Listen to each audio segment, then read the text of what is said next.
The Nerf Elite Masterkey. It seems to be the hottest trend in the Nerf Internet Community at the moment. It's based off the real Masterkey attachment, which is basically a shotgun attached to the front barrel of a rifle, and it's used to blast down hinges of a door so you can enter. Hence the term Master Key, because it opens all the doors with hinges. However, when you transfer this idea to Nerf, is this actually any good? I'm Basic Nerf, and I'm here to provide you with my battle test review of the Elite Masterkey.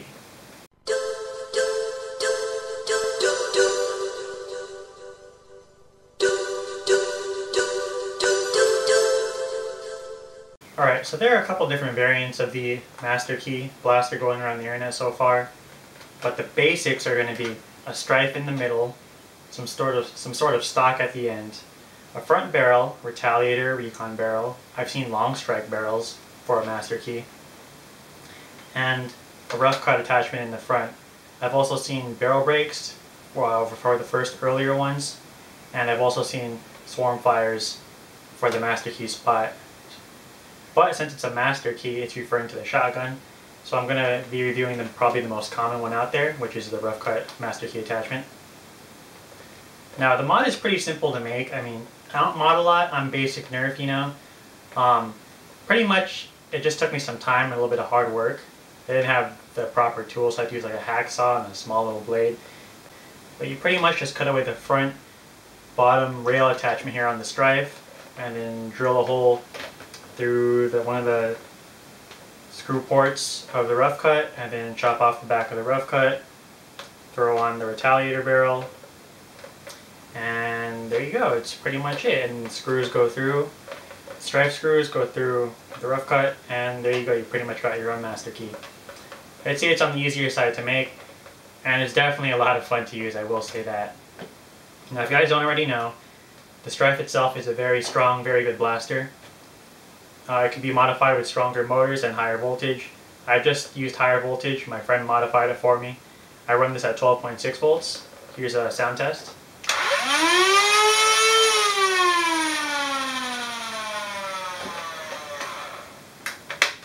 But it's still stock motors, and you can see it's kind of why it's so loud.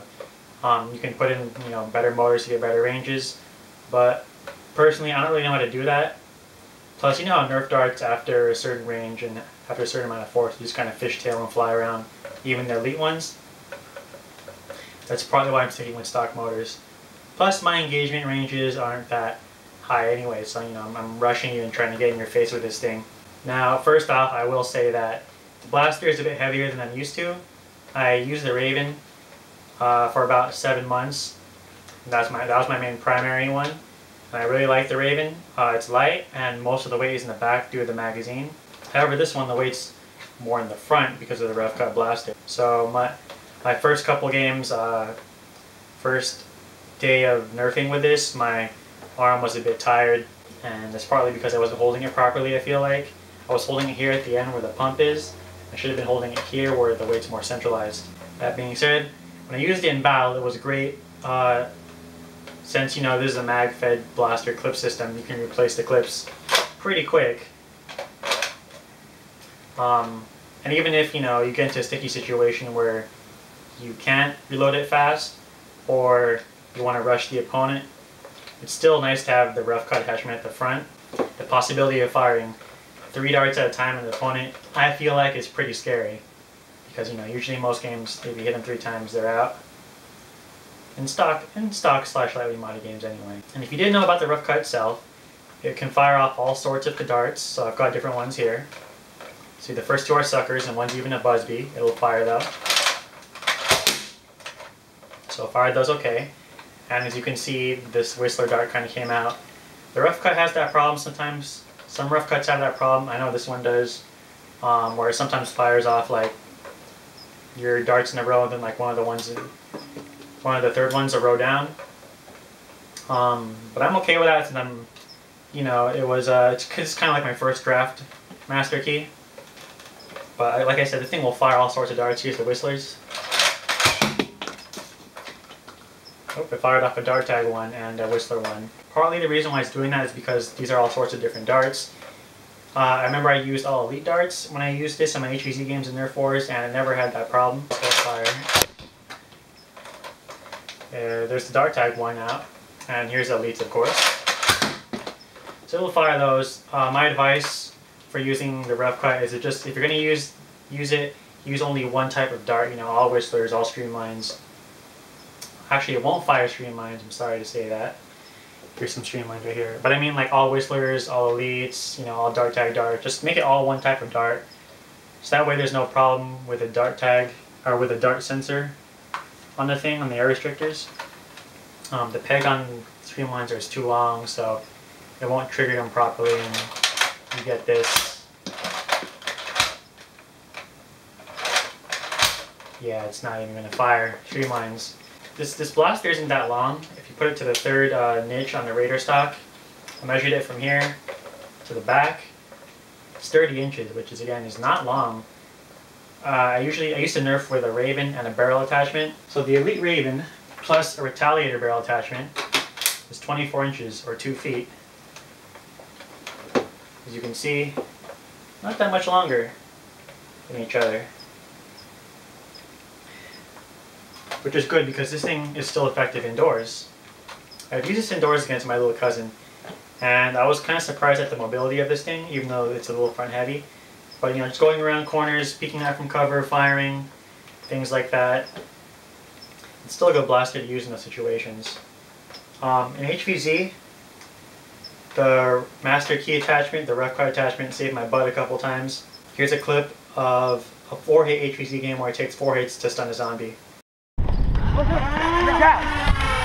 I'm out. Gotcha, gotcha.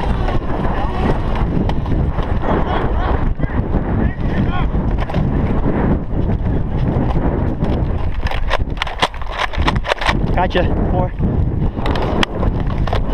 4.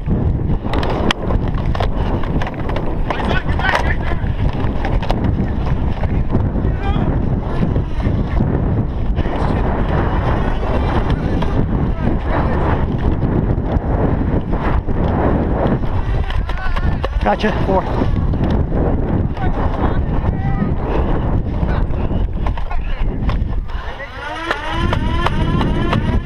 Gotcha.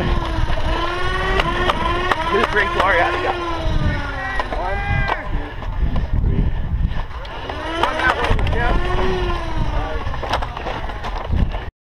2. And here's a 2-hit HVZ clip where it takes 2 hits to stun a zombie.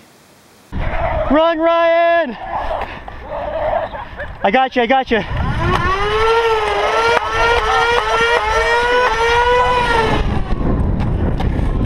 Gotcha. Gotcha on the legs.